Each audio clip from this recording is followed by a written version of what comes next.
This is Heart Pocket Podcast number 352 for July 8th, 2025.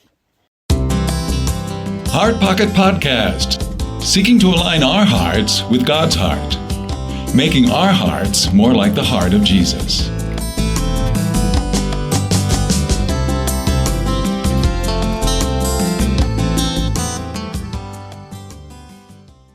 This is the second half of the story from last week.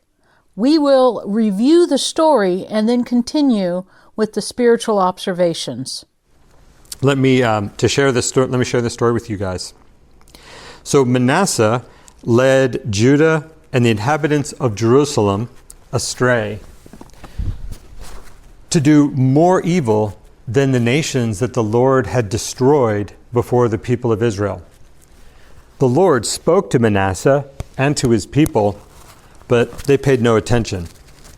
Therefore, the Lord brought against them the commanders of the army of the king of Assyria, and they captured Manasseh with hooks, and they bound him with chains of bronze and brought him to Babylon. And when he was in his distress, he entreated the favor of the Lord his God, and humbled himself greatly before the God of his fathers. He prayed to God, and God was moved by his entreaty, and God heard his plea, and God brought him again to Jerusalem into his kingdom. Then Manasseh knew that the Lord was God. All right, so that is the story I wanted to share with you guys. I'd love to talk about it. So at this point, it says the Lord was moved by his entreaty, and God heard his plea. And then we'll see God even brings him back. But did Manasseh trick God into helping him? Or what did God see? That why did God listen? And what changed God's mind about Manasseh? I think he saw he had humility, didn't it? Yeah, he humbled himself. He humbled himself. If God brought him back to his kingdom, I think it demonstrates that it was genuine repentance, genuine humility. Because God knows his heart, and if the king was just playing and trying to play him like a fool, God wouldn't have brought him back. Yeah. I have found that God takes people at their word. I think God took Manasseh at his word and believed him and gave him a chance. To prove himself. Yeah. Another thing, humility is also an act of submission. And so he submitted himself to God. So no longer doing his will, but doing God's will. Wanting to. So I'm interested though, when he's there in prison, he's the king, but he's been taken out. He's in this prison. Has he fixed life among the people of Judah and gotten rid of the altars and turned back the clock what really has changed? His heart. What do you mean? What do you mean his heart? I think kind of like what Carl had said. I think he had a heart full of pride before doing things his own way, being a king and wanting to do stuff his own way. And then he got humbled and he saw the righteous judge character that God carries. And he faced God's judgment and he recognized, I think coming from being on a throne to now having hooks around you, he's able to see and analyze his character. He doesn't feel untouchable anymore. And so it kind of, God shattered his hardened heart in a sense. Yeah. And what does it say? What do you think what's Manasseh believing or thinking about God that he entreated his favor and made an entreaty to God? He knows God's strong. God just wiped him out of his kingdom. But what else does he believe about God? I think it speaks to his awareness of the omnipotence of God, or another way of saying that is the powerful one. The apex one. the one on top. I think it demonstrates that he knew who the Lord God was the entire time. What do you mean? Like he's celebrating this idolatry within his kingdom, but then as soon as it hits the fan and it gets to a terrible scenario, he runs to the one true God, who he knew was the one true God the entire time. Yeah. I think things changed drastically. I think a lot of the golden and precious things he might have had were gone. I'm sure a lot of his slave women were gone. Part of his concubine was probably gone. His tax base is pretty much destroyed. There's a tremendous consequence to what he did, that he got restored to the kingdom. It's a tremendous act of mercy and grace by God. But the kingdom suffered tremendously under him. There's a great consequence to it. Yeah, definitely. I mean, we wonder sometimes, like, who is impacted by our actions, and who's impacted by Manasseh's actions in this story, right? The kingdom. People who died when they invaded. Yeah. It's interesting. He's listed as one of the worst kings. Yeah. Mm-hmm. But yet he ends up a good king. But he's not regarded as a good king. So his legacy was a bad one. He realizes that the only way out of this is if God is going to be merciful. So I think he seems to recognize that he deserves this, but there must be at least some hope that maybe God will be merciful, and the fact that he would cry out to God, because typically where people have given up all hope in God, they curse God, they shake their fist at God, but instead he has some level of hope or expectation that maybe, just maybe, God would be merciful to me. Yeah. Another thing to think about is maybe he was a weak-willed person, king, and he was influenced, and so the bad guys were influencing him. And like you say, he grew up under Hezekiah, who was he had a godly education, but yet he went wrong, and it could have been that people influenced him into doing all these bad things he did, and even sacrificing his own child. And here he ends up in Syria in a prison, and being easily influenced, he was influenced back to God. And he comes back, and then he's influenced by the other side, and that's why he does good things. But he was, in other words, the idea is he's not a strong leader. Well, was there anything in the story that indicated whether Manasseh was acted upon by others, or was he also influencing others? And thinking about the story between Manasseh and God, I'd like to revisit that. Manasseh got in trouble when he was thinking, I want gold, I want this, I want that, I want. When his whole world fell apart, he turned directions. Now his focus isn't on me. His focus is on God. And that's when God responds and gives him mercy and grace. Yeah. And I think that's how the events changed direction, because he changed his focus. He became less prideful. He became non-prideful.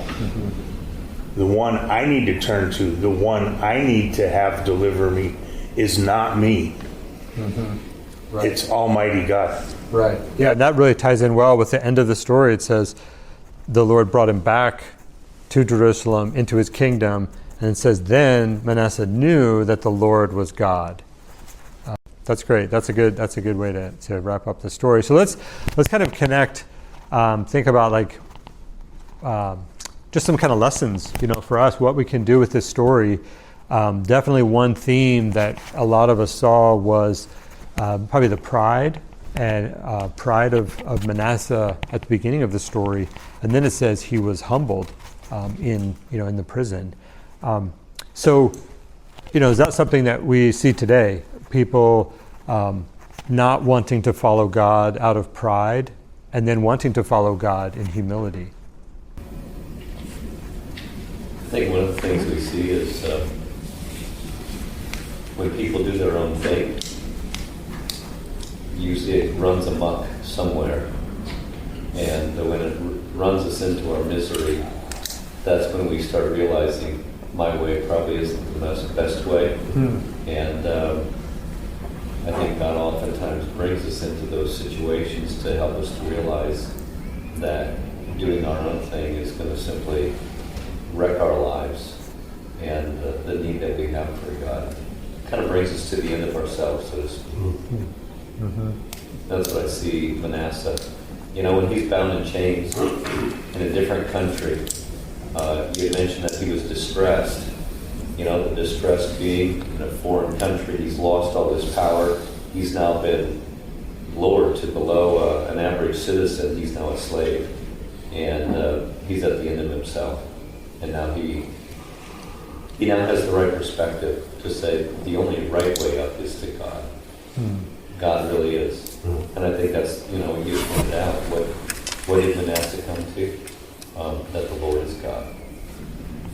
And as long as he had his power, he did not have that realization. I think of Chuck Colson,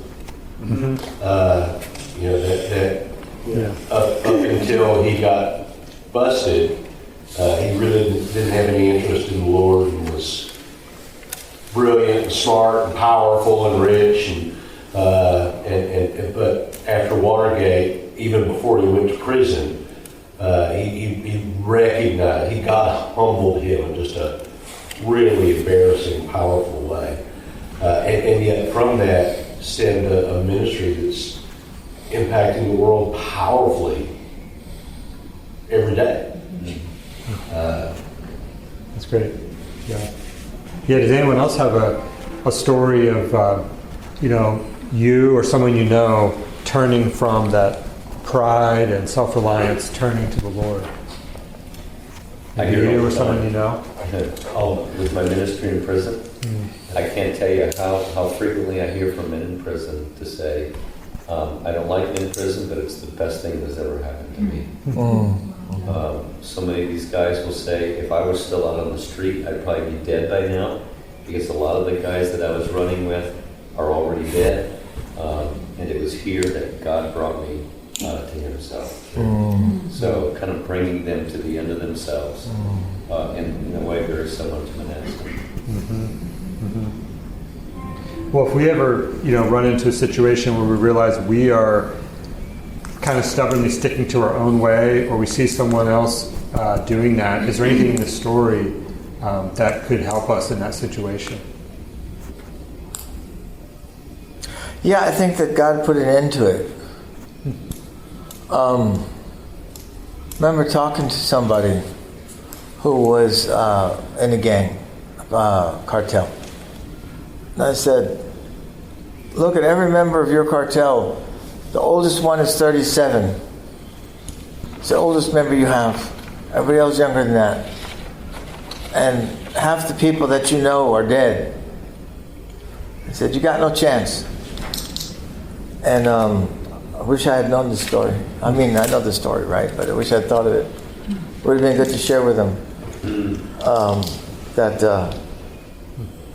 you can't beat God. He'll get you every time. Yeah. I would just say, don't wait for the hooks. You don't wait for the hooks. Pray before the hooks come. Let's deal with this now. Yeah. That's great. But I think also smaller hooks, right? Sometimes difficulties come in our life that are not a crisis situation. And do we have spiritual eyes to recognize, is God trying to get my attention? Because I'll oftentimes hear this from guys who are in prison now, and they see no way. God did this, and he did this, and he did this. I should have. It's almost as if he was trying to get my attention before this. Instead of going to prison. Right. Yeah. And, you know, we oftentimes tend to grumble and complain about things that aren't going right, and this trouble seems to come. And are we missing the point of God saying, hey, I'm trying to get your attention, come to me, and have us throw these off as being inconveniences rather than God tapping us on the shoulder. That's great. Well, this has been a really great discussion. Thank you, everyone, for participating and giving me some new things to think about as well. So this story comes from 2 Chronicles, let me double check, 33, 9-13. Tune in next week for another episode of Heart Pocket Podcast, and feel free to subscribe on iTunes. For those who wish to have more information about Simply the Story trainings, please feel free to contact the office at info@simplythestory.org or call us at 951-658-1619. You can also visit our website at simplythestory.org. And now you can watch God's story in hundreds of languages just from our simplythestory.org website. You've been listening to Heart Pocket Podcast, hiding God's Word in our heart pockets, changing the world one heart at a time. When it sings of glory, I sing the new soul. Will be the old story that I have loved so long.